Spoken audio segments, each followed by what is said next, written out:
today we're going to look at a couple of Torah principles, but before we get into that, here's what the real enemy is, right? Okay, because I want you to think about this chapter as we wrap up chapter 10 and we get a couple of verses into 11 today.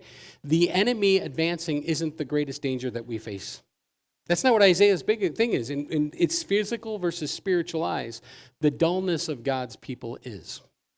It's that our hearts have hardened and that there's no sharpening going on. And when wickedness presents itself, we don't feel, we don't react, we don't shema, we don't do what we're supposed to be doing. So we need to make sure that we understand that Isaiah, even though he wrote this letter thousands of years ago, wrote it to a people that looked very much like us.